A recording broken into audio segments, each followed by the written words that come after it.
이혼하던 날, 온 마을 사람들은 제가 바보 같다고 비웃었습니다. 전 남편의 집안은 재개발로 인해 집 5채를 받게 되어 있었지만 저는 빈손으로 나와 바보와 결혼했습니다. 그런데 놀랍게도 그 바보는 숨겨진 재벌이었고 저에게 10채의 고급 빌라를 선물했습니다. 마을 사람들은 그 자리에서 모두 얼어붙었습니다. 붉은색 이혼 서류가 제 손에 건네지는 순간 저는 단 한 번도 떨지 않았습니다. 맞은편에 앉은 제가 3년을 함께 살았던 남자 민주는 입가에 숨김없는 조롱을 매달고 있었습니다. 옆에 있던 시어머니 김숙자 여사는 아이의 눈을 크게 흘기며 동사무소 유리문을 뚫을 듯 날카로운 목소리로 소리쳤습니다. 지은아, 너 정말 배짱 한번 좋구나. 우리 집이 곧 재개발로 집 5채를 받게 되는데 그걸 다 포기하고 빈손으로 나가겠다고? 저는 이혼 서류를 조심스럽게 가방에 넣고 그 모자를 올려다보며 평온하게 말했습니다. 재산은 민준씨네 집안 것이니 저는 애초에 가질 생각이 없었어요. 이 말이 나오자마자 주변에서 구경하던 몇몇 마을 사람들이 즉시 술렁였습니다. 마을 동쪽에 사는 이승모 아주머니가 다가와 제 팔을 잡고 낮은 목소리로 말했습니다. 지은아, 너 정말 정신 차려야 해. 집 5채잖아. 그게 얼마짜리인데? 민준이랑 다시 잘 얘기해봐. 설령 다 못 받더라도 한 채라도 받아야지. 민준은 코웃음을 치며 손을 흔들어 자신의 셔츠를 정리했습니다. 그 셔츠는 며칠 전 제가 직접 깨끗이 빨고 다림질해 준 것이었습니다. 민준이 말했습니다. 가겠다고 하면 그냥 가라고 해. 누가 붙잡고 싶어 해? 알도 못 낳는 주제에 우리 집 닭만 차지하고 있었으니 지금 떠나는 게 딱 좋아. 쓸모없는 애 붙잡고 있다가 애 낳을 수 있는 다른 여자 만날 기회만 놓칠 뻔했지. 그 말은 마치 바늘처럼 제 심장을 찔렀지만 저는 이미 무감각해져 있었습니다. 3년 동안 아이를 갖지 못했다는 이유로 김숙자 여사는 저에게 눈치를 주지 않은 날이 없었습니다. 빨래, 요리, 청소, 집안의 모든 일은 제가 도맡아 했습니다. 하지만 그렇게 해도 칭찬 한마디 듣지 못했습니다. 매일 쓸모없다고 욕을 먹거나 아이를 갖지 못한다고 비난받았습니다. 민주는 한 번도 저를 변호해주지 않았고 비난받았습니다. 저는 더 이상 그들과 다투지 않고 발치에 놓인 갈아입을 옷 몇 벌이든 작은 보따리를 들고 몸을 돌려 걸어갔습니다. 동사무소 문 앞에서 저는 발걸음을 멈추고 구경하는 사람들을 향해 말했습니다. 오늘 저 지은은 민준 씨와 이혼하고 빈손으로 나갑니다. 며칠 후에 마을 서쪽 지훈 씨에게 시집갈 거예요. 지훈이라고? 김숙자 여사는 하늘이 무너지는 소리라도 들은 듯 허벅지를 치며 웃기 시작했습니다. 그 절름발이 바보 지훈 말이야? 지은아, 너 정말 바보가 됐니? 아니면 일부러 우리한테 화풀이하는 거야? 우리 집 재개발로 생기는 집 5채를 포기하고 바보한테 시집을 가겠다고? 민준도 잠시 멍해졌다가 이내 더 과장되게 웃었습니다. 그래, 배짱 한번 두둑하네. 바보한테 시집 가는 게 우리 집의 길부터 사는 것보다 낫지. 나는 네가 그 바보랑 어떻게 잘 사나 한번 지켜볼 거야. 주변 마을 사람들도 덩달아 폭소를 터뜨렸고 옹성거리는 소리가 끊이지 않았습니다. 세상에, 지훈이 충격받아 미쳐버린 거 아냐? 그러게 말이야. 집 5채 생기는 부잣집 생활을 버리고 바보랑 같이 생활을 버리고 바보랑 같이. 지훈 그 사람은 자기 몸 하나도 건사하기 힘든데 지훈이 시집가면 굶어 죽는 거 아닐까? 저는 그들의 조롱과 비난을 들으면서도 마음속에 조금도 흔들림이 없었습니다. 지훈 씨는 절름발이의 말도 어눌해서 마을 사람들은 그를 바보라고 불렀습니다. 하지만 저는 그가 정말 나쁜 사람이 아니라는 것을 알고 있었습니다. 민준의 냉담함과 김숙자 여사의 인색함에 비하면 지훈 씨는 적어도 순수했습니다. 저는 뒤에서 들려오는 소란스러운 소리를 더 이상 신경 쓰지 않고 한 걸음 한 걸음 마을 밖의 월세방을 향해 걸어갔습니다. 햇살이 몸을 비쳤지만 마음속 차가움까지 녹여주지는 못했습니다. 하지만 민준 씨네 집안의 압박에서 벗어나 새로운 삶을 시작할 수 있다는 생각에 저는 자신도 모르게 허리를 곧게 폈습니다. 다른 사람들이 아무리 저를 바보라고 비웃어도 후회하지 않았습니다. 3년간의 서러움은 충분히 겪었습니다. 이제는 저 자신을 위해 살고 싶었습니다.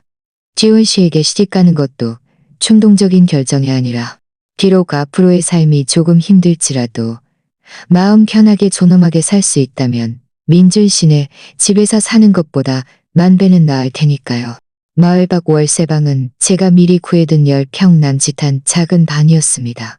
월세 30만 원은 제가 아끼고 아껴 모아둔 비상금이었습니다. 문을 열고 들어서니 방 안은 텅 비어 있었고 낡은 나무 침대와 칠이 벗겨진 책상뿐이었습니다. 구석에는 잡동사니들이 쌓여 있었지만 저는 이 공간이 더없이 편안하게 느껴졌습니다. 작은 보따리를 내려놓고 침대 가에 주저앉으니 긴장했던 신경이 드디어 풀리면서 눈시울이 뜨거워졌습니다. 3년간의 결혼 생활 동안 저는 민준 씨네 집안의 무료 가정부와 같았습니다. 매일 새벽동이 트기도 전에 일어나 밥을 하고 밥을 다 하면 마당을 쓸고 빨래를 한 다음 밭으로 나가 일했습니다. 밤에 돌아와서는 민준과 김숙자 여사에게 발 씻을 물을 떠다 주어야 했습니다.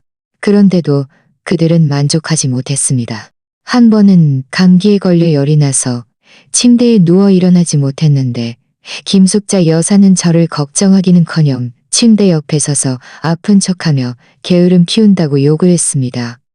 얼음장같이 차가운 죽 한 그릇을 제 앞에 던져주며 당장 일어나서 일하라고 했습니다. 민주는 옆에서 한마디도 하지 않고 차갑게 지켜보기만 했습니다. 그 순간 저는 이 집이 결코 저의 안식처가 될 수 없다는 것을 알았습니다. 제가 지훈 씨에게 시집가기로 결심한 것은 단순히 화가 나서가 아니라 2년 전의 한 사건 때문이었습니다. 그날 저는 읍내에 물건을 사러 갔다가 돌아오는 길에 다른 마을의 불량배 몇 명을 만났습니다. 그들은 저를 막아서며 추근덕거렸습니다. 저는 너무 무서워서 온몸이 떨렸고 목이 터져라 소리쳐도 아무도 도와주지 않았습니다. 바로 그때 지훈 씨가 나타났습니다. 손에 든 나무도 높이 휘둘렀습니다. 제가 괴롭힘을 당하는 것을 보자마자 망설임 없이 달려왔습니다.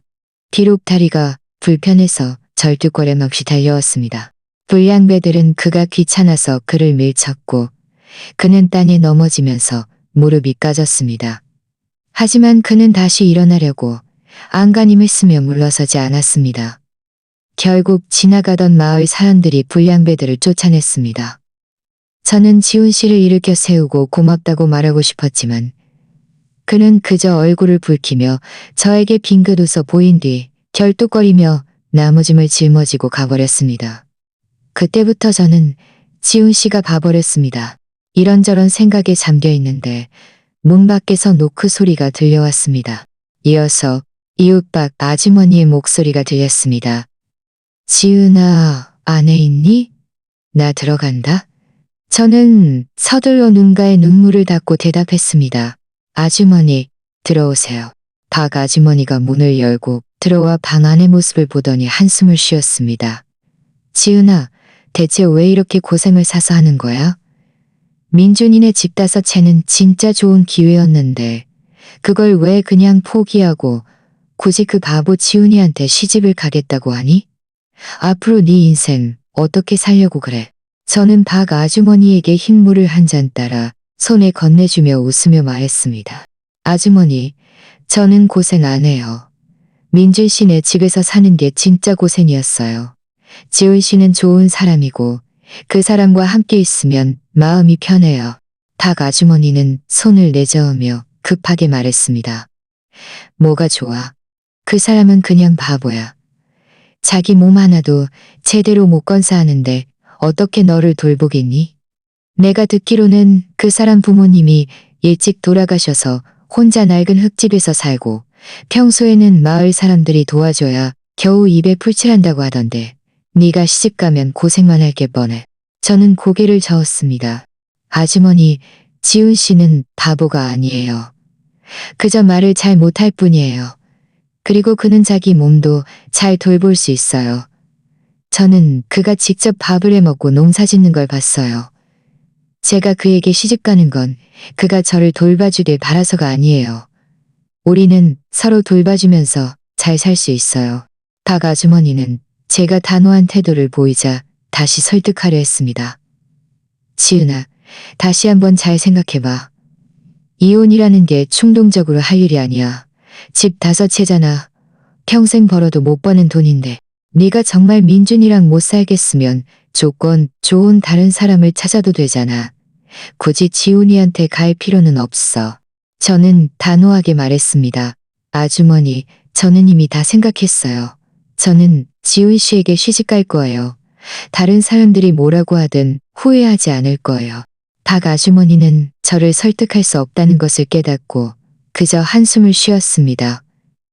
하, 너 이 아이는 정말 고집이 세구나. 네가 이미 결정했다면 아주머니도 더 이상 말리지 않을게. 나중에 어려운 일 있으면 아주머니한테 말해. 아주머니가 도울 수 있는 건 꼭 도울게. 박 아주머니를 보내고 나서 저는 창가로 가서 바깥의 노을을 바라봤습니다. 저는 지훈 씨와 결혼하면 앞으로의 삶이 힘들 수도 있다는 것을 알았지만 두렵지 않았습니다. 민준 씨네 집안의 그림자에서 벗어나 저를 진심으로 아껴주는 사람과 함께할 수 있다면 아무리 힘든 삶이라도 즐겁게 살아갈 수 있을 테니까요. 내일 아침에는 지훈 씨 집에 가서 제 생각을 분명히 말해야겠다고 다짐했습니다. 다음 날 아침 일찍 저는 모아둔 몇십만 원을 들고 과일 2큰을 사서 마을 서쪽에 있는 지훈 씨 집으로 향했습니다. 지훈 씨 집은 낡은 흙집이었고 담벼락은 절반 이상 무너져 있었습니다. 마당에는 채소 몇 포기가 심어져 있었는데 그래도 깨끗하게 정돈되어 있었습니다. 저는 문 앞에 가서 조용히 지훈 씨 하고 불렀습니다. 잠시 후 삐걱 소리와 함께 방문이 열렸습니다. 지훈 씨가 고개를 내밀어 저를 보더니 눈이 반짝였고 뭔가 쭈뼛거리는 듯 손을 비비면서 어눌하게 손짓을 했습니다. 저는 마당으로 들어가 과일을 문 앞돌 탁자 위에 놓고 웃으며 말했습니다. 지훈 씨, 제가 할 말이 있어요. 저는 방금 민준 씨와 이혼했어요. 지훈 씨에게 시집가서 함께 살고 싶어요. 괜찮으세요? 지훈 씨는 멍하니 눈을 크게 뜨고 저를 바라봤습니다. 한참 동안 아무 반응이 없었습니다. 제가 다시 한번 말을 반복하자 그는 천천히 고개를 끄덕이며 얼굴에 순박한 미소를 지었고 저를 향해 힘껏 하고 대답했습니다. 그가 승낙하는 것을 보자마자 제 마음속에 돌덩이가 내려앉는 듯했습니다. 저는 지훈 씨와 결혼식은 간소하게 치르기로 했습니다. 많은 사람을 초대할 필요 없이 증인만 세우고 혼례를 치르면 된다고 했습니다. 지훈 씨는 계속 고개를 끄덕이며 제 말을 따랐습니다. 저는 마을에서 가장 연장자인 이 할아버지를 증인으로 모시고 옆집 김 아주머니에게 간단한 음식을 만들어 달라고 부탁했습니다. 결혼식은 사흘 뒤로 정해졌습니다. 소식은 곧 마을 전체에 퍼졌고 더 많은 사람들이 저를 비웃으며 제가 인생을 망쳤다고 말했습니다. 결혼식 날 저는 깨끗한 하늘색 셔츠를 입었습니다. 이것은 제가 가진 옷 중 가장 좋은 옷이었습니다.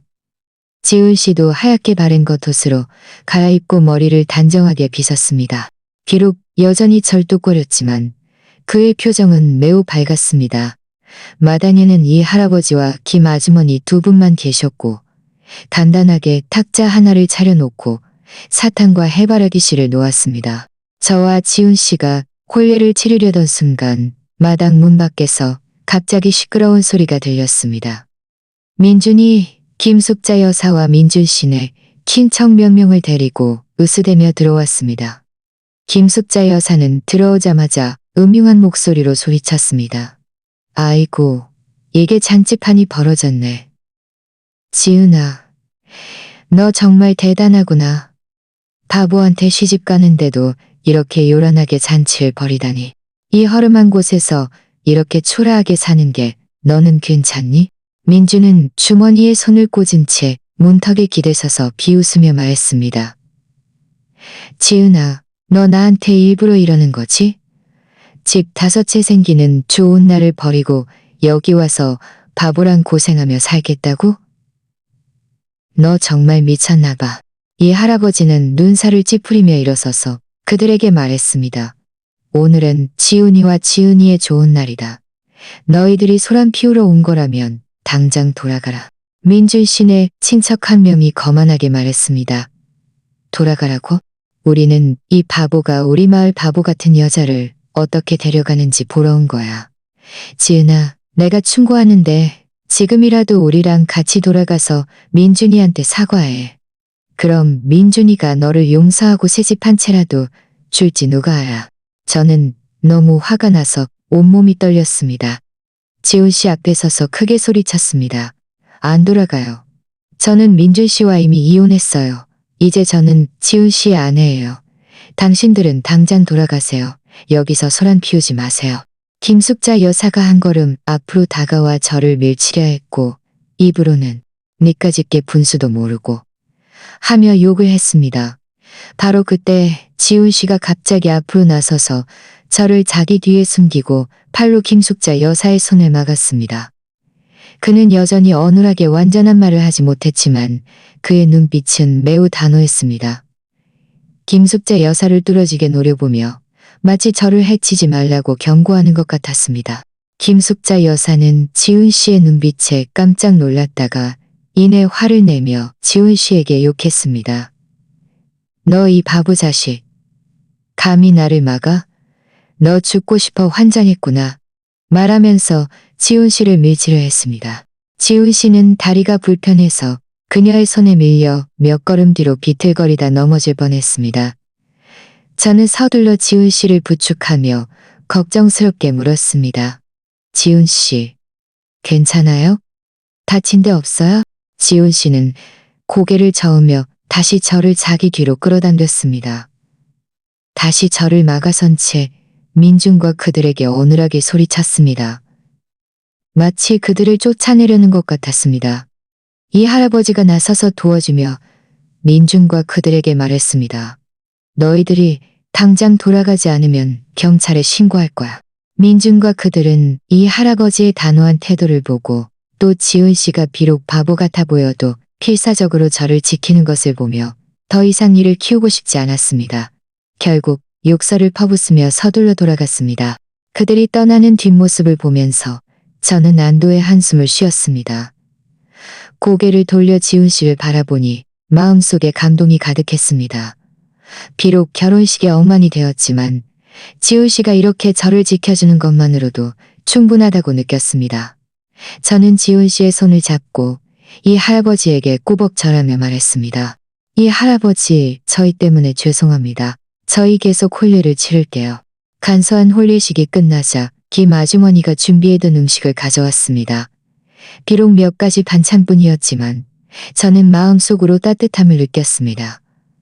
저는 오늘부터 제가 지훈 씨의 아내가 되었고 우리는 함께 앞으로의 모든 어려움을 헤쳐나가야 한다는 것을 알았습니다.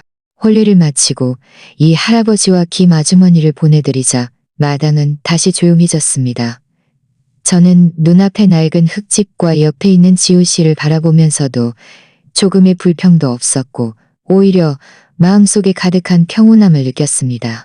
저는 소매를 걷어붙이고 탁자 위의 그릇들을 치우기 시작했습니다. 지훈 씨도 다가와 어눌하게 손짓을 했습니다. 마치 돕고 싶어 하는 것 같았습니다. 저는 웃으며 말했습니다. 지훈 씨, 앉아서 쉬세요.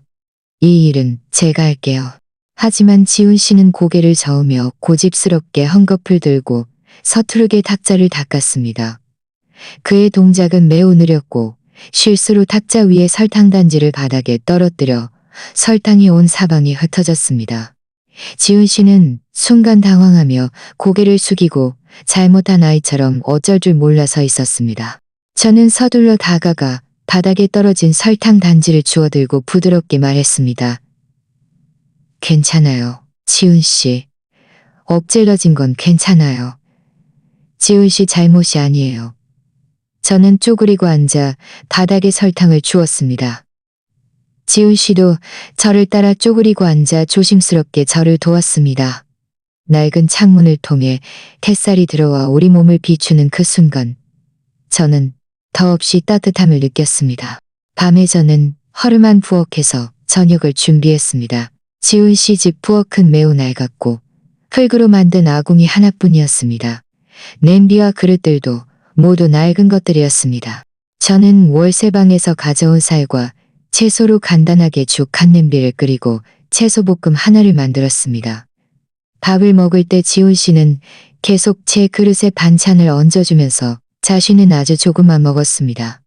저는 반찬을 그의 그릇에 도로 얹어주며 말했습니다. 지훈 씨도 많이 드세요. 그래야 힘이 나죠. 지훈 씨는 저를 보며 입을 크게 벌려 웃었고 고개를 끄덕이며 젓가락을 들어 천천히 먹기 시작했습니다. 밥을 다 먹고 나서 저는 뜨거운 물을 데워 지훈 씨의 발을 씻겨주었습니다. 그는 평생 절뚝거리며 걸어서 발이 약간 변형되어 있었고 발 뒤꿈치에는 두꺼운 굳은 살이 박혀 있었습니다. 저는 쪼그리고 앉아 그의 발을 주물러 주었습니다. 지훈 씨의 몸이 잠시 굳었다가 이내 편안해졌고 그의 눈빛은 저를 부드럽게 바라봤습니다. 그 후로 저는 매일 집안을 깨끗하게 정리했습니다. 지훈 씨의 낡은 옷들을 모두 찾아내어 깨끗이 빨고 꿰매주었습니다. 그리고 읍내에 가서 선을 사와 그에게 새 옷 2벌을 만들어 주었습니다. 지훈 씨는 새 옷을 입었을 때 아이처럼 기뻐하며 마당을 몇 바퀴나 돌고 때때로 고개를 숙여 자신의 옷을 바라봤습니다. 저는 지훈 씨가 비록 말은 어눌하고 다리는 불편했지만 유난히 살을 깊다는 것을 알게 되었습니다. 매일 아침 제가 일어나기도 전에 그는 이미 조용히 일어나 마당을 깨끗이 쓸어 놓았습니다. 제가 밭에 일하러 갈 때면 그는 밭두렁에 앉아 저와 함께 있어 주었고 손에 막대기를 들고 나야 드는 모기들을 쫓아주었습니다. 한 번은 제가 실수로 발을 헛디뎠는데 지훈 씨는 너무 걱정하며 어눌하게 소리쳤고 조심스럽게 저를 부축하며 심지어 쪼그리고 앉아 저를 업고 집에 가려고 했습니다. 저는 마음속으로 따뜻함을 느끼며 웃으며 말했습니다. 지훈 씨, 괜찮아요. 저 혼자 걸을 수 있어요. 하지만 한 걸음 매우 안정적으로 걸었습니다. 하지만 지훈 씨는 고집스럽게 제 앞에 쪼그리고 앉아 저를 업겠다고 고집했습니다. 어쩔 수 없이 저는 그의 등에 업혔습니다. 제가 떨어질까봐 걱정하는 것 같았습니다. 집에 돌아온 후 지훈 씨는 침대 밑에서 작은 상자 하나를 꺼냈습니다. 상자를 열자 안에는 쭈글쭈글한 지폐 몇 장이 들어있었습니다. 가장 큰 금액은 5만 원짜리였고 1,000원, 5,000원짜리도 몇 장 있었습니다. 그는 돈을 꺼내 제 손에 쥐어주며 어눌하게 손짓을 했습니다. 마치 맛있는 것을 사 먹으라는 것 같았습니다. 저는 손에 든 돈을 보며 눈시울이 뜨거워졌습니다. 저는 이 돈이 지울이 뜨거워졌습니다. 지훈 씨. 저는 지훈 씨 돈 필요 없어요. 우리 이제 함께 사니까 돈은 함께 벌어요. 하지만 지훈 씨는 고개를 저으며 다시 저에게 돈을 쥐어주었습니다. 그의 눈빛은 단호했습니다. 마치 제가 꼭 받아야 한다는 듯이 말입니다. 어쩔 수 없이 저는 돈을 받고 지훈 씨를 잘 돌보고 그와 함께 행복하게 살겠다고 마음속으로 다짐했습니다. 밤에 저는 그 돈을 조심스럽게 보관했습니다. 어느 날 밤 제가 잠에서 깨어보니 지훈 씨가 침대에 없었습니다. 저는 깜짝 놀라 서둘러 방에서 나왔습니다. 그가 마당 의자에 앉아 하늘의 달을 바라보고 있는 것을 보았습니다. 달빛이 그의 얼굴을 비추니 유난히 고요해 보였습니다. 저는 다가가 그의 옆에 앉아 말했습니다. 그는 와가가 그의 제 손을 잡았고 그의 눈빛에는 따뜻함이 갈아보며 천천히 손을 내밀어 제 손을 내밀어 제 손을 내밀어 제 손을 내밀어 제 손을 내밀어 제 손을 내밀어 제 손을 내밀어 제 손을 내밀어 제 손을 내밀어 그 순간 저는 모든 서러움과 힘든 일이 같이 있다고 느꼈습니다. 지훈 씨와 이렇게 평온하게 살 수 있다면 비록 삶이 조금 힘들지라도 저는 기꺼이 감수할 수 있었습니다. 하루하루가 지나고 저와 지훈 씨의 소박한 삶은 비록 힘들었지만 편안하고 안정적이었습니다. 하지만 마을 사람들의 수군거림은 끊이지 않았습니다. 제가 마을 입구의 작은 슈퍼에 물건을 사러 갈 때마다 항상 누군가가 뒤에서 저를 손가락질하며 말하는 것을 들을 수 있었습니다.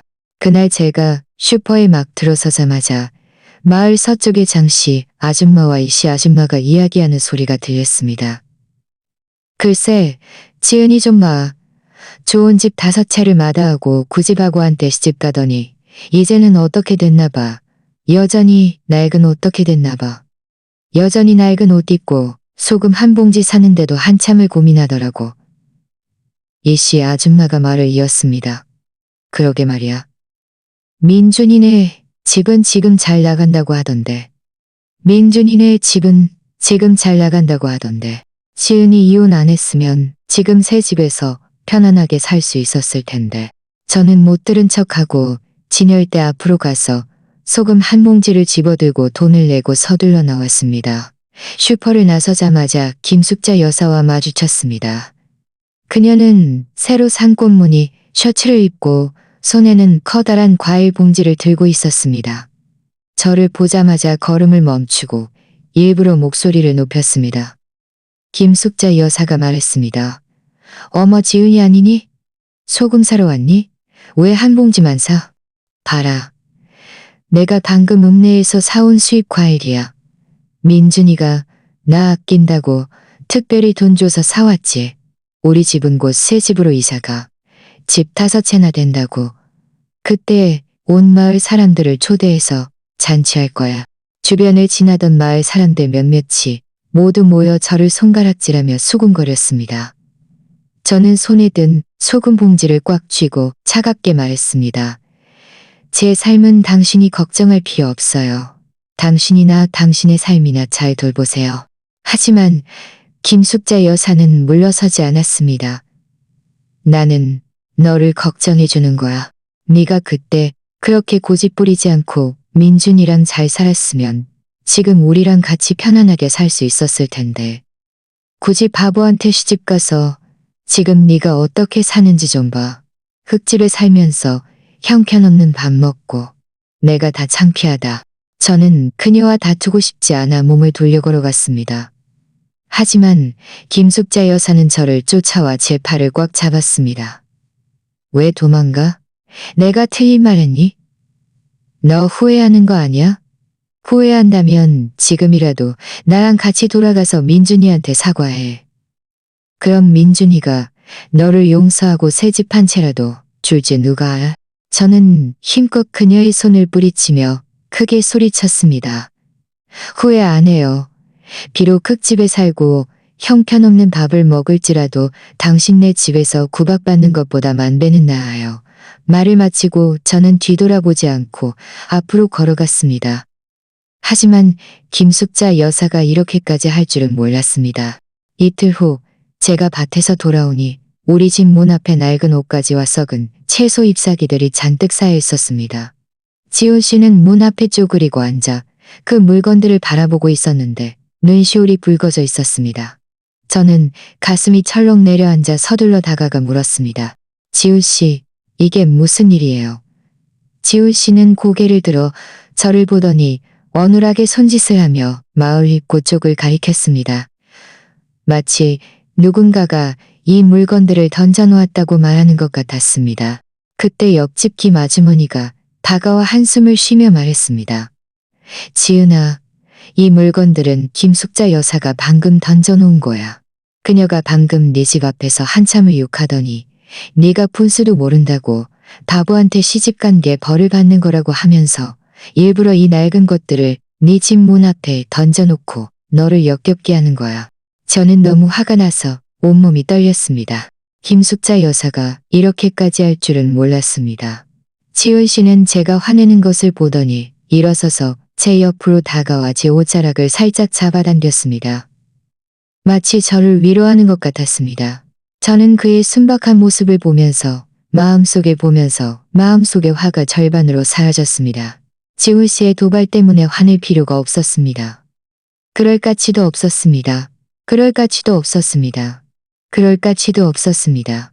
알려주셔서 고맙습니다. 저는 김 아주머니에게 말했습니다. 지은 씨는 고개를 끄덕이며 빗자루를 들고 저와 함께 문 앞에 쓰레기를 치웠습니다. 쓰레기를 다 치우고 나서 저는 지훈 씨를 방으로 데리고 들어가 물 한 잔을 따라주었습니다. 저는 말했습니다. 지훈 씨, 마음에 담아두지 마세요. 그들이 뭐라고 하든 중요하지 않아요. 우리만 잘 살면 돼요. 지훈 씨는 저를 보며 고개를 끄덕이고 입을 크게 벌려 웃으며 하얀 이를 드러냈습니다. 김숙자 여사가 화풀이를 하고 나면 잠잠해질 것이라고 생각했지만 더 심한 일이 뒤따랐습니다. 어느 날 제가 밭에 일하러 가면서 지훈 씨에게 집 문 앞에 앉아 햇볕을 쬐고 있으라고 했습니다. 그런데 제가 돌아왔을 때 아이들 몇 명이 지훈 씨를 둘러싸고 그를 바보라고 놀리면서 작은 돌멩이로 던지고 있는 것을 보았습니다. 지훈 씨는 머리를 감싸고 땅에 쪼그리고 앉아고 땅에 쪼그리고 앉아 어눌하게 소리쳤지만 저항할 줄 몰랐습니다. 저항할 줄 몰랐습니다. 저항할 줄 몰랐습니다. 당할 줄 몰랐습니다. 당아이들에게 크게 소리쳤습니다. 하고 욕하는 것을 잊지 않았습니다. 저는 쪼그리고 앉아 지훈 씨를 일으켜 세웠습니다. 그의 팔뚝에 돌멩이에 맞아 붉은 자국이 몇 개 나 있는 것을 보고 마음속으로 아픔을 느꼈습니다. 저는 그의 팔뚝을 살살 문질러주며 말했습니다. 지훈 씨, 괜찮아요? 아파요? 지훈 씨는 고개를 저으며 저에게 웃어 보였습니다. 아파요. 지훈 씨는 고개를 저으며 저에게 웃어 보였습니다. 마치 아프지 않다고 말하는 것 같았지만 저는 분명 그의 눈가에 눈물이 고여 있는 것을 보았습니다. 지훈 씨가 제 곁에 있고 우리가 서로 의지한다면 아무리 큰 어려움이라도 헤쳐나갈 수 있을 테니까요. 저는 앞으로 지훈 씨를 더욱 조심해서 보호하고 그가 다시는 괴롭힘을 당하지 않도록 하겠다고 다짐했습니다. 지훈 씨가 아이들에게 괴롭힘을 당한 후부터 저는 매번 일하러 나갈 때마다 되도록이면 그를 데리고 다녔습니다. 혹시나 여의치 않을 때면 옆집 김 아주머니에게 미리 부탁해서 그를 좀 더 신경 써달라고 했습니다. 그런데도 마을 사람들의 횡포를 피할 수는 없었습니다. 그날 오후 저는 지훈 씨를 데리고 읍내에 물건을 사러 갔습니다. 그에게 새 신발을 사줄 생각이었습니다. 읍내 입구 다리 어귀에 막 도착했을 때 마을의 하얀 몇 명과 마주쳤습니다. 그들의 우두머리는 민준의 사촌형 민우였습니다. 민우는 평소에도 하얀 비서를 걸었습니다. 민우는 평소에도 하얀 짓을 하며 김숙자 여사와 어울려나며 험담을 즐겨하는 사람이었습니다. 민우는 우리를 보자마자 다가와 저와 지훈 씨를 위아래로 훑어보며 민우가 말했습니다. 이거 지은이 아니야? 바보 데리고 구경 나왔나? 흙집에 산이 답답해서 읍내에 와서 구경이라도 하려는 건가? 그의 옆에 있던 하얀 명병도 덩달아 폭소를 터뜨렸습니다. 키가 크고 마른 하얀 한 명이 말했습니다. 지은이, 너 정말 안목 한번 좋구나. 민준이 같은 좋은 남자를 마다하고 굳이 바보한테 시집을 가다니. 이 바보가 바보처럼 웃는 것 말고 뭘 할 수 있겠어? 저는 지훈 씨의 손을 잡고 서둘러 자리를 피하고 싶었습니다. 그들과 엮이고 싶지 않았습니다. 하지만 민우는 한 걸음 앞으로 다가와 우리 앞을 가로막았습니다. 민우가 말했습니다. 어딜 가? 우리가 말하고 있는데 못 들었어? 저는 눈살을 찌푸리며 말했습니다. 저희 바빠요. 좀 비켜주세요. 하지만 민우는 물러서지 않고 손가락으로 지훈 씨를 가리키며 옆 사람들에게 말했습니다. 너희들 봐라. 이 바보는 생긴 것부터가 쭈구리 같잖아. 지은이가 얘한테 시집간 건 정말 꽃이 소똥에 박힌 격이지. 지은아, 너 정말 아무도 안 데려가서 이런 바보라도 만난 거니? 이 말들은 칼날처럼 제 심장을 찔렀습니다. 저는 너무 화가 나서 얼굴이 하얗게 질렸고 크게 소리쳤습니다. 지훈 씨는 바보가 아니에요. 당신들 함부로 말하지 마세요. 바보가 아니면 뭔데? 민우는 코웃음을 치며 한 걸음 앞으로 다가와 지훈 씨의 얼굴을 때리려 했습니다. 내가 오늘 기어이 바보라고 말할 거야. 바보는 바보끼리 천생연분이지. 저는 서둘러 지훈 씨 앞에 막아서서 민우의 손을 막으려 했지만 민우는 힘이 세서 저를 밀쳐냈습니다. 저는 몇 걸음 뒤로 비틀거리다 넘어질 뻔했습니다. 바로 그때 제 옆에 조용히 서 있던 지훈 씨가 갑자기 움직였습니다. 제가 미처 반응하기도 전에 지훈 씨가 맹렬히 달려들어 민우의 손목을 꽉 잡는 것을 보았습니다.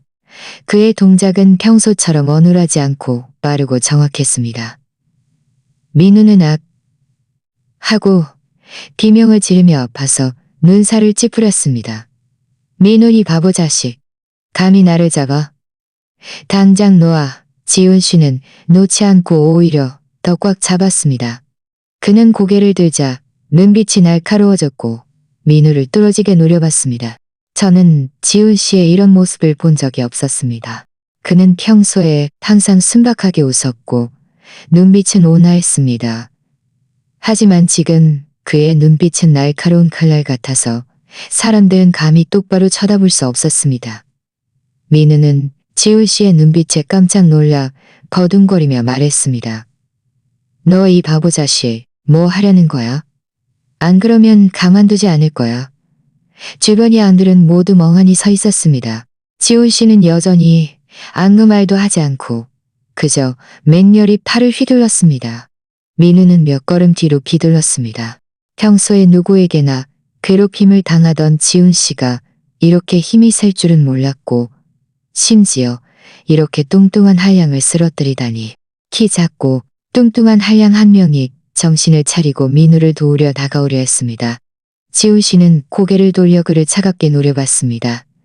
그 한 번의 시선에 그 한량은 순간 걸음을 멈추고 더 이상 앞으로 나아가지 못했습니다. 지훈 씨의 기세는 전혀 바보 같지 않았고 오히려 높은 지위에 있는 사람처럼 위험이 느껴졌습니다. 지훈 씨는 고개를 돌려 제 옆으로 와서 제 팔을 살짝 잡아당겼습니다. 그의 눈빛은 다시 평소의 온화함으로 돌아왔고 어눌하게 손짓을 했습니다. 마치 제가 괜찮은지 묻는 것 같았습니다. 저는 정신을 차리고 고개를 저으며 말했습니다.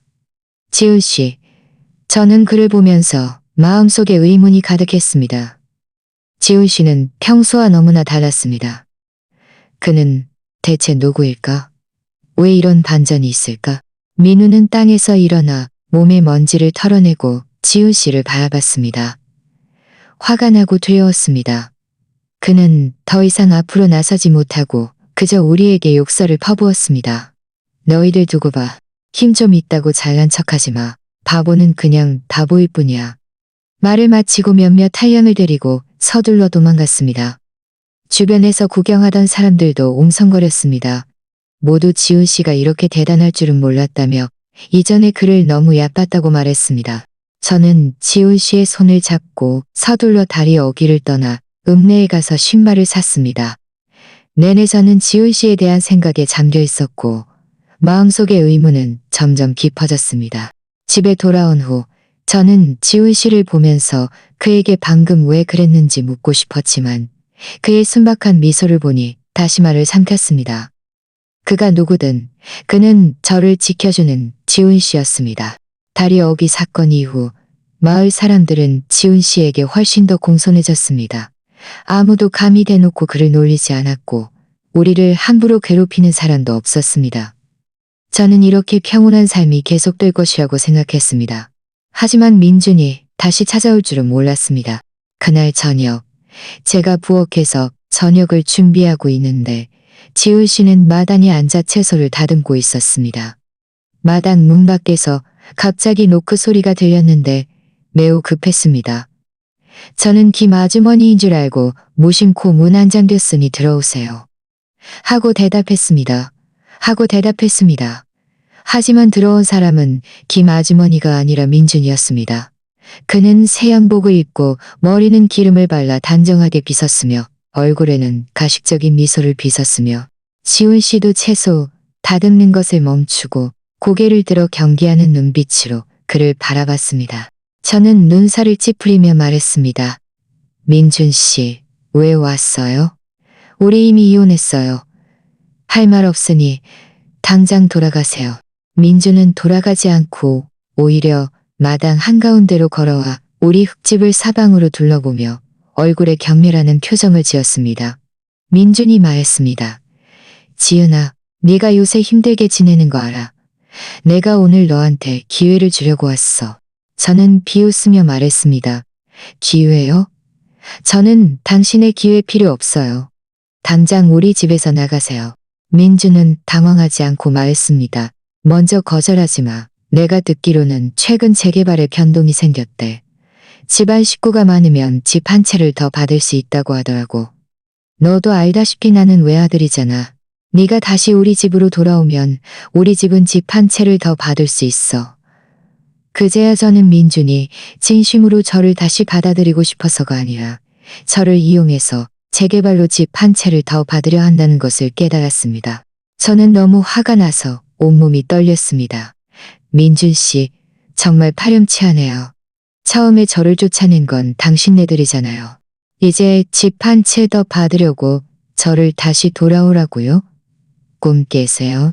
지훈 씨는 우리의 대화를 이해한 듯 일어서서 제 옆으로 와서 제 손을 꽉 잡았습니다. 그의 눈빛은 민준을 경계하며 노려봤습니다. 마치 저를 해치지 말라고 경고하는 것 같았습니다. 민준은 지훈 씨의 모습을 보고 코웃음을 쳤습니다. 지은아, 분수도 모르는 소리 하지 마. 나는 너를 좋게 도와주려는 거야. 너는 이 바보랑 같이 살면 무슨 미래가 있겠어. 네가 나랑 다시 혼인신고만 하면 집을 받는 대로 내가 너한테 한 채를 주겠다고 약속할게. 그럼 너는 새 집에서 편안하게 살 수 있을 거야. 저는 단호하게 말했습니다. 저는 평생 흙집에서 살지라도 당신이랑은 결혼 안 해요. 민준 씨, 당장 돌아가세요. 안 그러면 사람 부를 거예요. 민준의 얼굴이 굳어지면서 목소리도 흉악하게 변했습니다. 지은아, 내가 좋게 말할 때 듣지 않으면 후회할 거야. 내가 말하는데 오늘 너는 승낙하든 안 하든 내 말을 들어야 해. 네가 나랑 안 돌아가면 내가 매일 여기 와서 소란 피울 거야. 너희들이 편안하게 살지 못하게 할 거야. 말하면서 한 걸음 앞으로 다가와 저를 잡으려 했습니다. 바로 그때 지훈 씨가 맹렬히 한 걸음 앞으로 나서서 제 앞에 막아섰습니다. 민준을 향해 어눌하게 소리쳤고 그의 눈빛은 날카로워졌습니다. 지난번 다리 어귀에서의 모습과 똑같았습니다. 민준은 지훈 씨의 기세에 깜짝 놀라 걸음을 멈췄습니다. 그는 잠시 멍하니 있다가 이내 화를 내며 말했습니다. 너희 바보 자식. 감히 나를 막아. 내가 너 때려도 괜찮다고 생각하는 거야. 지훈 씨는 조금도 두려워하지 않고 오히려 한 걸음 더 다가갔습니다. 그는 여전히 완전한 말을 하지 못했지만 그의 몸에서 뿜어져 나오는 기세는 비할 바 없이 강했습니다. 높은 지위에 있는 사람의 위험은 민준이 저도 모르게 한 걸음 뒤로 물러서게 만들었습니다. 민준은 지난번 민우가 지훈 씨에게 혼쭐이 난 사건을 떠올리고는 순간 기세가 꺾였습니다. 저는 그 틈을 다 크게 소리쳤습니다. 김 아주머니, 김 아주머니. 옆집 김 아주머니는 제 소리를 듣고 서둘러 달려왔습니다. 마다니 상황을 보고 김 아주머니는 즉시 무슨 일이 벌어졌는지 알아차렸습니다. 김 아주머니가 민준에게 말했습니다. 민준 씨, 여기서 뭐 하는 거야? 지은이는 이미 너랑 이혼했잖아. 여기서 소란 피우지 마. 주변 이웃들도 소리를 듣고 모두 모여들어 민준을 손가락질하며 수군거렸습니다. 민준은 얼굴이 붉어져 저와 지훈 씨를 악의적으로 노려보며 말했습니다. 지은아, 두고 봐. 민준이 멀리 도망가는 뒷모습을 보면서 저는 안도의 한숨을 쉬었습니다. 고개를 돌려 지훈 씨를 바라보니 그의 눈빛은 이미 평소의 온화함으로 돌아와 있었습니다. 걱정스러운 눈빛으로 저를 보며 어눌하게 손짓을 했습니다. 마치 제가 괜찮은지 묻는 것 같았습니다. 저는 그의 손을 잡고 웃으며 말했습니다. 지훈 씨, 저는 괜찮아요. 또 저를 지켜줘서 고마워요. 지훈 씨는 입을 크게 벌려 웃으며 순박한 미소를 지었습니다. 주변 이웃들도 모두 저를 위로하며 미루한 이웃들도 모두 저를 위로하며 이웃들을 보내고 나서 저는 다시 부엌으로 들어가 저녁을 준비했습니다. 하지만 마음속은 오랫동안 진정되지 않았습니다. 민준의 집요한 괴롭힘은 재개발 문제가 끝나지 않는 한 그가 쉽게 저를 놓아주지 않을 것이라는 것을 깨닫게 했습니다. 그리고 지훈 씨의 방금 전 모습은 다시 한번 저의 생각을 굳건히 했습니다. 그가 누구든 저는 그와 함께 행복하게 살고 싶고 평생 그를 떠나지 않을 것입니다. 민준이 돌아간 후 저는 계속 마음을 졸였습니다. 그가 정말 매일 와서 소란을 피울까봐 두려웠습니다. 하지만 그 후 며칠 동안은 평온했습니다.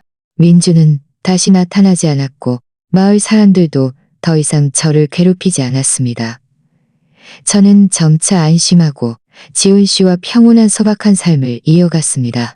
그날 오전 제가 마당에서 빨래를 널고 있는데 지훈 씨는 문 앞돌 의자에 앉아 손에 작은 나무 막대기를 들고 땅에 무언가를 그리고 있었습니다. 마당 문밖에서 갑자기 자동차 엔진 소리가 들려왔고 이어서 검은색 고급 세단 한 대가 우리 집 문 앞에 멈춰 섰습니다. 그 세단은 보기만 해도 위험이 있었고 마을에서는 아무도 그런 좋은 차를 살 수 없었습니다. 저는 마음속으로 의아했습니다. 우리 집은 마을에 친척도 없고 이런 좋은 차를 모는 사람을 알 리도 없는데 누가 우리를 찾아온 걸까? 제가 의아해하고 있을 때 세단 문이 열리고 검은색 양복을 입고 흰 장갑을 낀 중년 남자가 내렸습니다. 보디가드 같아 보였습니다. 그가 뒤 트렁크로 가서 트렁크를 열자 또 다른 흰 머리의 노인이 내렸는데 중산복을 입고 기품 있는 모습이 보통 사람이 아니었습니다. 노인은 마당 문 앞에 와서 저를 보더니 얼굴에 온화한 미소를 띠며 공손하게 물었습니다. 혹시 여기가 지훈 씨 댁입니까? 저는 잠시 멍하니 있다가 고개를 끄덕이며 말했습니다. 네, 여기가 지훈 씨 집이에요. 혹시 누구신지? 노인은 웃으며 말했습니다. 안녕하세요. 저는 최 비서라고 합니다. 지훈 씨의 먼 친척인데 특별히 도시에서 그를 보러 왔습니다. 말하면서 돌 의자에 앉아있는 지훈 씨를 바라봤습니다. 그의 눈빛에는 존경심이 가득했습니다. 지훈 씨는 누군가가 자신의 이름을 부르는 것을 듣고 고개를 들어 바라봤습니다. 최 비서를 보자마자 손에 든 작은 나무 막대기를 내려놓고 일어서며 얼굴에 알아차리기 힘든 친숙함을 보였지만 여전히 평소처럼 어눌하게 손짓을 했습니다. 저는 서둘러 다가가 최 비서에게 말했습니다. 최 비서님, 어서 들어오세요. 말하면서 지훈 씨를 잡아 마당 의자에 앉혔습니다. 최 비서 뒤에 있던 보디가드는 트렁크에서 큰 상자 몇 개를 꺼내 들고 마당으로 들어왔습니다. 저는 최 비서에게 흰 물 한 잔을 따라 손에 건네주며 말했습니다. 최 비서님, 오시는 길 힘드셨죠? 지훈 씨가 말을 잘 못하니 너무 신경 쓰지 마세요. 최 비서는 손을 내저으며 웃으며 말했습니다. 아닙니다. 아닙니다. 아닙니다. 저는 지훈 씨의 상황을 잘 알고 있습니다. 제가 이번에 온 것은 첫째로 그를 보러 온 것이고 둘째로 여러분에게 물건을 좀 가져다 주려고 온 것입니다. 말하면서 큰 상자들을 가리켰습니다. 안에는 생필품과 영양제들이 들어있습니다. 여러분에게 도움이 되기를 바랍니다. 저는 마음속으로 더 의아했습니다. 지훈 씨의 부모님은 이미 돌아가셨고 저는 그가 먼 친척이 있다고 말하는 것을 들어본 적이 없었습니다.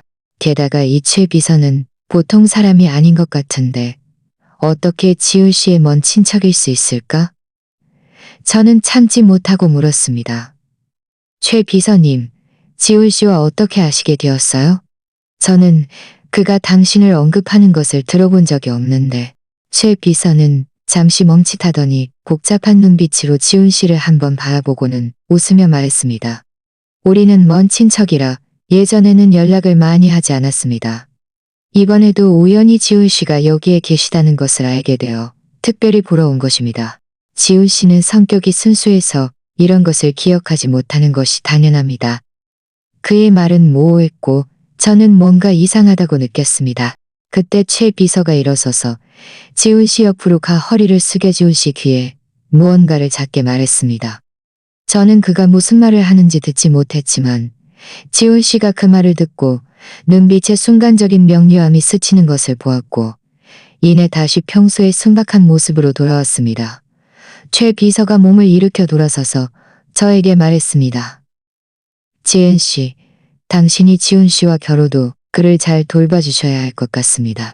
그의 말투는 매우 공손했습니다. 마치 평범한 시골 여자에게 말하는 것 같지 않았습니다. 저는 서둘러 말했습니다. 천만에요. 지훈 씨는 제 남편이고 그를 돌보는 것은 당연한 일이에요.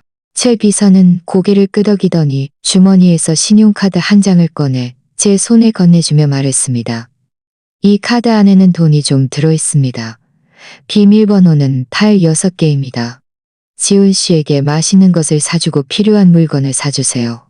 모자라면 다시 저에게 말해주세요. 저는 깜짝 놀라 서둘러 신용카드를 돌려주며 말했습니다. 최 비서님, 이 돈은 제가 받을 수 없어요. 저희 비록 힘들게 살지만 그래도 스스로 벌어먹고 살 수 있어요. 당신 돈은 필요 없어요. 하지만 최 비서는 제 손을 다시 밀어 넣으며 단호하게 말했습니다. 지훈 씨, 그냥 받으세요. 이것은 제가 지훈 씨에게 드리는 작은 마음입니다. 당신이 받지 않으면 제 마음이 불편합니다. 그의 태도는 매우 단호해서 저는 도저히 거절할 수 없었습니다. 어쩔 수 없이 저는 신용카드를 받아 조심스럽게 주머니에 넣었습니다. 최 비서는 우리와 몇 마디 더 이야기를 나눴습니다. 대부분은 지훈 씨의 일상생활에 대한 질문이었고 그의 말투는 치종일관 존경심을 담고 있었습니다. 약 30분 정도 이야기를 나눈 후 최 비서는 할 일이 있다며 떠날 준비를 했습니다. 떠나기 전에 그는 다시 저에게 신신당부했습니다.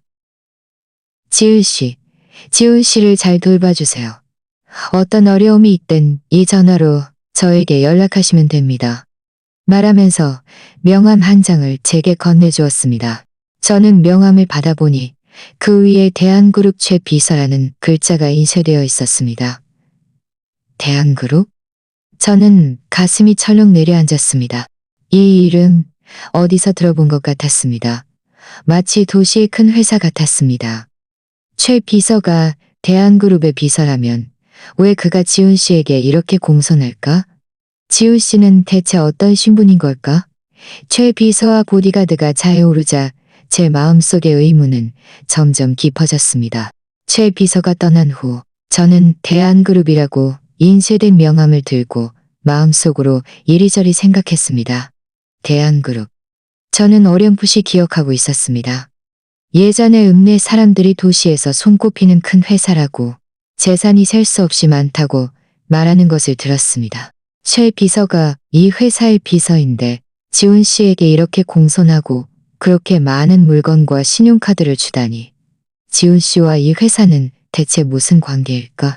저는 지훈 씨 옆으로 가서 그에게 명함을 건네주며 물었습니다. 지훈 씨, 이 최 비서라는 사람 알아요? 그가 당신의 먼 친척이라고 하던데. 지훈 씨는 명함을 보고 고개를 들어 저를 바라보더니 그저 순박하게 웃으며 어눌하게 손짓을 할 뿐 완전한 말 한마디 하지 못했습니다. 저는 한숨을 쉬며 지훈 씨에게서는 아무것도 들을 수 없다는 것을 알았습니다. 그가 말하고 싶지 않다면 저도 더 이상 캐묻지 않기로 했습니다. 그가 어떤 신분이든 그는 저를 목숨 걸고 지켜주는 지훈 씨였습니다. 저는 명함과 신용카드를 조심스럽게 보관했습니다. 나중에 기회가 되면 이 일을 천천히 알아보기로 했습니다. 하지만 제가 지훈 씨의 신분을 알아내기도 전에 민준이 사람들을 데리고 찾아올 줄은 몰랐습니다. 게다가 이번에는 집안 친척들이 아니라 건달 몇 명을 데리고 왔습니다. 그날 오후 제가 부엌에서 저녁 식사를 준비하고 있는데 지훈 씨는 마당에서 장작을 패고 있었습니다. 갑자기 마당 문 밖에서 민준의 거만한 고함 소리가 들려왔습니다. 지은아, 너희들 나와. 저는 가슴이 철렁 내려앉아 서둘러 문으로 가서 보니 민준이 머리를 오색찬란하게 염색한 건달 미명을 데리고 마당 문 밖에 서 있었습니다. 모두 흉악한 표정을 짓고 있었습니다. 저는 눈살을 찌푸리며 말했습니다. 민준 씨, 또 뭐하러 왔어요? 이미 말했잖아요. 우리 사이에 할 말 없으니. 민준은 비웃으며 허술하게 닫힌 마당 문을 발로 걷어차고 사람들을 데리고 들어왔습니다. 그는 장작을 패고 있는 지훈 씨를 한 번 보더니 눈빛에 경멸과 흉악함이 가득했습니다. 민준이 말했습니다. 지은아, 지난번에 내가 좋게 말할 때 듣지 않고 굳이 이 바보랑 고생하며 살겠다고 했지. 오늘 내가 너한테 나랑 맞서는 게 어떤 결과를 초래하는지 보여줄 거야. 지은 씨는 손에 든 도끼를 내려놓고 제 옆으로 와서 제 손을 꽉 잡았습니다. 그의 눈빛은 민준과 그들을 경계하며 노려갔습니다. 몸을 살짝 앞으로 숙여 언제든지 저를 보호할 준비를 하고 있었습니다. 노란 머리를 염색한 건달 한 명이 앞으로 나서서 지훈 씨를 손가락질하며 욕했습니다. 너 이 바보 자식, 감히 나를 노려봐. 내가 네 다리 부러뜨려서 완전히 불구가 되게 만들 수도 있어. 다른 초록 머리 건달도 거들었습니다. 민준 형님이 너랑 다시 결혼하라고 하는 건 너한테 은혜를 베푸는 거야. 알아서 처신하고 얼른 민준 형님이랑 돌아가. 안 그러면 우리가 이 낡은 집을 부숴버릴 거야. 저는 너무 화가 나서 온몸이 떨렸습니다. 크게 소리쳤습니다. 민준 씨, 너무 과하지 마세요. 여기는 제 집이에요. 여기서 소란 피우면 경찰에 신고할 거예요. 민준은 코웃음을 치며 말했습니다. 경찰에 신고한다고? 내가 두려워할 것 같아? 내가 말하는데 오늘 너를 데려가지 못하면 이 바보를 폐인으로 만들 거야. 이 바보가 없으면 네가 마을에서 어떻게 버티나 내가 지켜볼 거야. 말하면서 옆에 있던 건달들에게 눈짓을 했습니다. 올라가서 먼저 이 바보를 잡고 있어. 건달 4명이 즉시 지훈 씨에게 달려들었습니다. 저는 무서워서 안 돼. 하고 소리쳤지만 그들을 막을 수 없었습니다. 제가 지훈 씨가 괴롭힘을 당할 것이라고 생각했을 때 예상치 못한 일이 벌어졌습니다. 달려드는 건달들을 보며 지훈 씨는 조금도 당황하지 않았습니다. 그는 저를 살짝 뒤로 밀어 위험에서 벗어나게 한 다음 맹렬히 그들에게 달려들었습니다. 그의 동작은 너무 빨라서 눈으로 볼 수 없을 정도였습니다. 그가 맨 앞에 있던 노란 머리 건달의 배를 주먹으로 때리자. 노란 머리 건달은 초록 머리 건달은 차여서 몇 걸음 뒤로 물러나 엉덩방아를 찧었습니다. 남은 2 건달은 모두 멍하니 서 있었습니다. 평소에 누구에게나 괴롭힘을 당하던 바보가 이렇게 싸움을 잘할 줄은 몰랐습니다. 그들은 서로를 바라보고 용기를 내어 함께 달려들었습니다. 하지만 지훈 씨는 그들을 전혀 신경 쓰지 않았습니다. 몇 번의 공방 끝에 2 건달도 얻어맞아 코피가 터지고 얼굴이 붓고 멍이 들었다니 쓰러져 끙끙거렸습니다. 이 모든 일이 너무 빠르게 벌어져 저와 민주는 모두 멍하니 보고 있었습니다. 민주는 얼굴이 하얗게 질려 손가락으로 지훈 씨를 가리키며 더듬거리며 말했습니다. 너 바보가 아니었어. 지훈 씨는 그를 무시하고 몸을 돌려 제 옆으로 와서 부드럽게 물었습니다. 지훈 씨, 괜찮아요? 그의 목소리는 또렷하고 침착했습니다. 평소처럼 어눌하지 않았습니다. 저는 충격을 받아 그를 바라봤고 눈물이 순간 솟구쳤습니다. 지훈 씨, 말할 수 있어요? 지훈 씨는 저를 부드럽게 바라보며 고개를 끄덕이고 말했습니다. 미안해요, 지은 씨.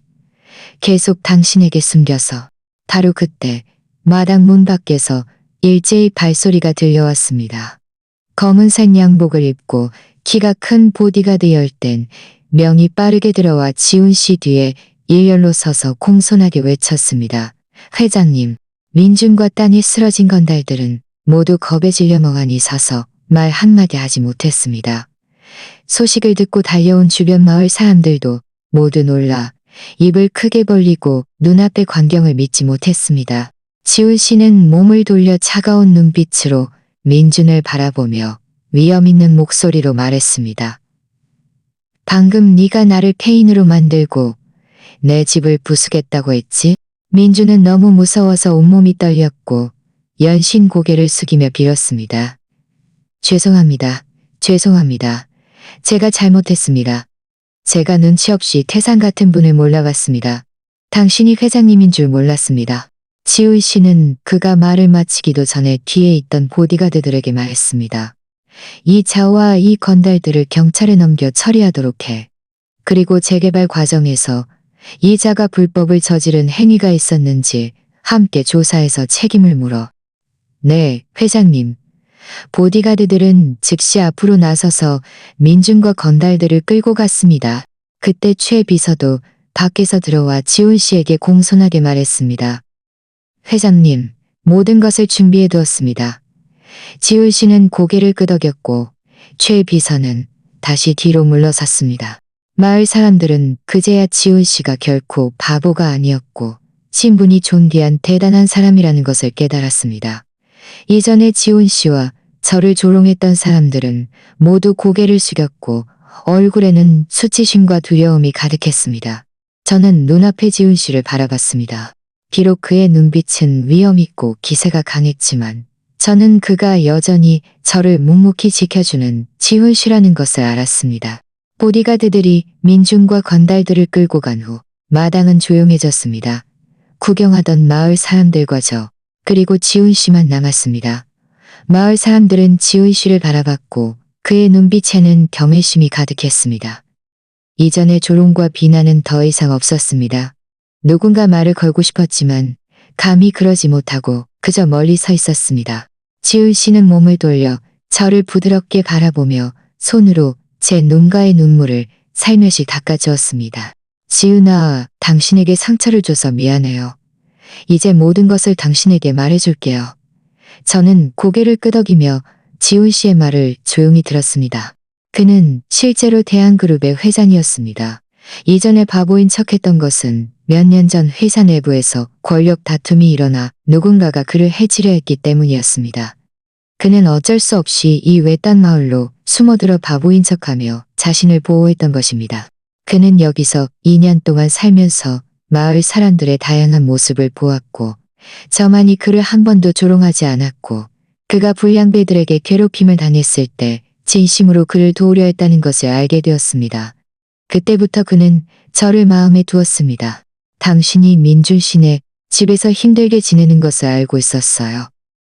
지훈 씨는 제 손을 잡고 안타까운 목소리로 말했습니다.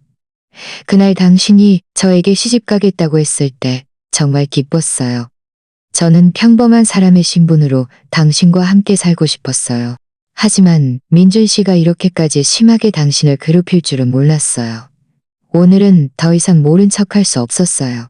당신을 보호하고 당신이 행복하게 살 수 있도록 해주고 싶어요. 지훈 씨의 말을 들으며 제 마음속에는 감동이 가득했습니다. 그가 오래전부터 저를 마음에 두었고 묵묵히 저를 지켜주고 있었다니. 저는 그의 어깨에 기대어 말했습니다. 지훈 씨, 저는 지훈 씨를 원망하지 않아요. 지훈 씨가 자신을 보호하기 위해서 그리고 저와 함께 잘 살기 위해서 그랬다는 것을 알아요. 바로 그때 최 비서가 앞으로 나서서 공손하게 말했습니다. 회장님, 전에 지시하신 일은 이미 처리되었습니다. 그리고 제가 준비한 빌라 소유권 증서도 가져왔습니다. 말하면서 휴대하던 서류 가방에서 굵은색 증서 몇 장을 꺼내 지훈 씨 앞에 내밀었습니다. 지훈 씨는 증서를 받아 몸을 돌려 저에게 건네주며 웃으며 말했습니다. 지훈아, 이건 내주며 웃으며 말했습니다. 이건 내가 당신에게 주는 선물이에요.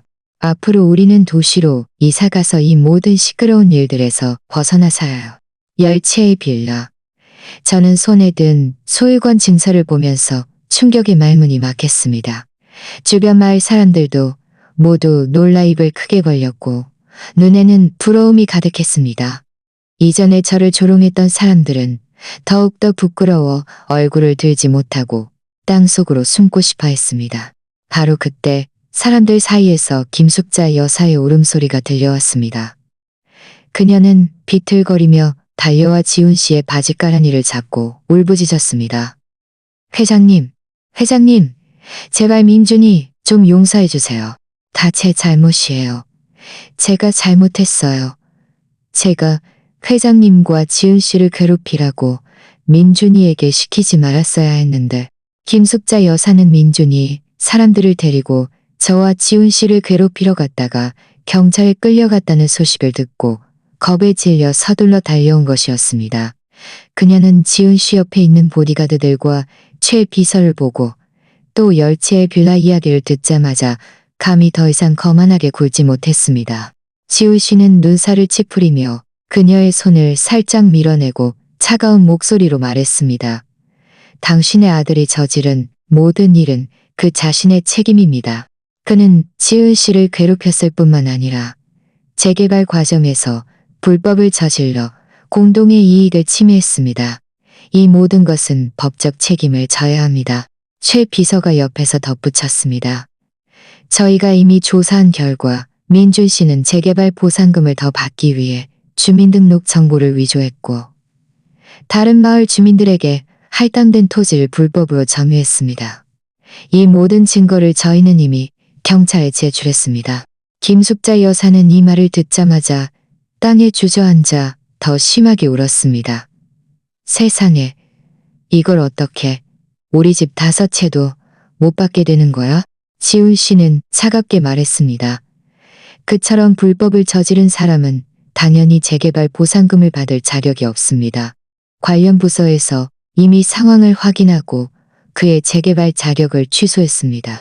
주변 마을 사람들은 모두 수군거렸습니다. 모두 민준과 김숙자 여사가 자업자득이라고 말했습니다. 이전에 그들이 그렇게 거만하게 지은이를 괴롭히더니 이제야 벌을 받는다고 말입니다. 이전에 김숙자 여사와 함께 절옹했던 사람들도 모두 고개를 숙이고 감히 입을 열지 못했습니다. 김숙자 여사는 모든 것이 끝났다는 것을 알고 더 이상 이전에 거만한 기세가 없었습니다. 그저 땅에 주저앉아 울부짖을 뿐이었습니다. 지은 씨는 더 이상 그녀를 신경 쓰지 않고 몸을 돌려 저에게 부드럽게 말했습니다. 지은아, 우리 가요. 이 모든 곳을 떠나요. 저는 고개를 끄덕이며 지훈 씨의 손을 꽉 잡았습니다.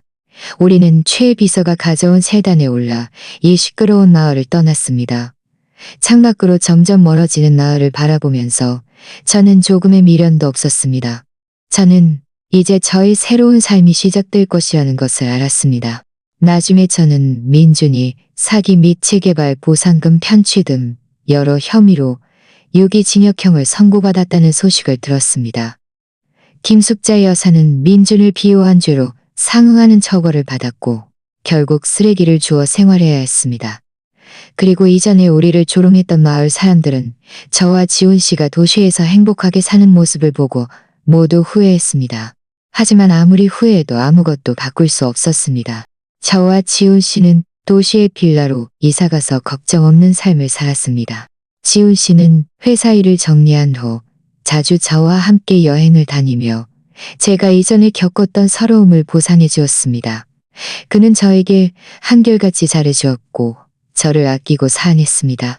누군가 저에게 그때 빈손으로 나와 그 절름발이 바보에게 시집간 것을 후회하느냐고 물으면 저는 항상 웃으며 말합니다. 후회하지 않아요. 만약 그때의 결정이 없었다면 제가 어떻게 지훈 씨를 만날 수 있었을까요? 어떻게 이렇게 행복한 삶을 살 수 있었을까요? 때로는 어리석어 보이는 선택이 예상치 못한 행복을 가져다 줄 수도 있습니다. 선에는 선한 보답이, 악에는 악한 보답이 있다는 말은 결코 틀린 적이 없습니다. 저를 괴롭혔던 사람들은 결국 마땅한 벌을 받았고 저도 마침내 저만의 행복을 찾았습니다. 오늘 이야기가 마음에 드셨다면 좋아요와 구독 부탁드립니다. 어떤 종류의 이야기가 더 듣고 싶으신지 댓글로 여러분의 생각을 공유해 주세요. 저희는 계속해서 좋은 이야기를 제공해 드리겠습니다.